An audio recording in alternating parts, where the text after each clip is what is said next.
Hi, my name is Dr. Sethu Wariyar. I'm a pediatric consultant based in England.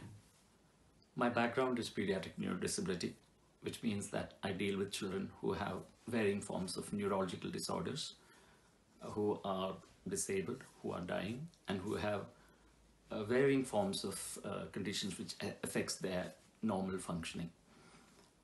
I've been working for the past nearly 2 decades in this field, where I've been looking after children with neurological conditions. It's quite unfortunate that such a condition happened to one of my family members, because I never expected it. One never expects it to happen to one's own nearest and dearest. But having looked after so many children in my career, at least near to 10 families and the children I've looked after with this condition, I do know how this condition progresses and how it affects them, their children as well. I have been in this journey along with the family, Anju and Kiran. Kiran is my nephew, and Anju is very dear to us as well. All through the journey, right from the time Aadya was born, as a little baby, I've seen her grow and develop and catching up with various milestones of development. But then after some time, we started to see her slowly losing her ability to do quite a few things, something as basic as feeding. One didn't think that it was anything abnormal at the time. And we had to go through a lot of investigations, seeing a lot of doctors nearly all over the world, but not getting to any particular destination, because my mind and their mind could not digest the fact that it could be something like mitochondrial disorder. It took a long time finally to get there, but we are there. And we know that Aadya has a condition called Lewes syndrome after intense investigations across the world. Now, Lewes disease is a very unfortunate condition because it affects something as basic as your mitochondria. Now, what is mitochondria? Mitochondria are the power cells, powerhouses within every cell. So for your cell to be alive and pumping and kicking, it has got to have mitochondria in its full functionality.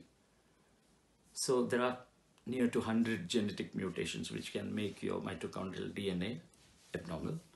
And when your mitochondrial DNA do not function the way it ought to, then your cells stop to function. Your cells start to lose its life, and slowly they die. If it's a cell that is, say, in your skin, and if, for example, if you have a wound on your skin, the cells around that wound go on a high drive and cover up the wound. But if it affects a cell like your brain cell, there's not much chance of it recovering.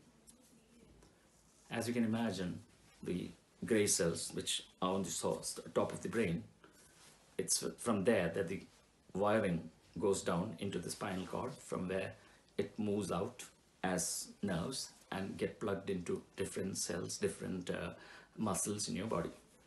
So if these gray cells start to lose its function, you can imagine that slowly some of the muscles that control various functions like walking, talking, feeding, moving your eyeballs, start to lose its function.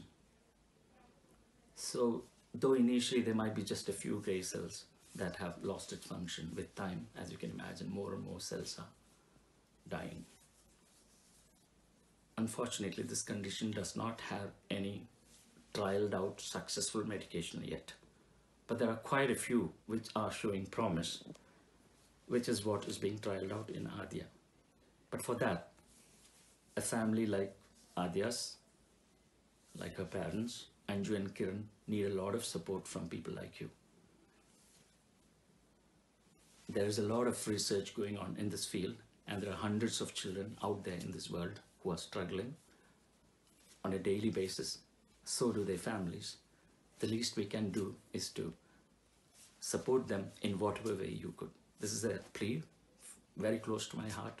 Please do support this family so that it will bring a glimmer of hope rather than living in darkness of uncertainty forever. Thank you.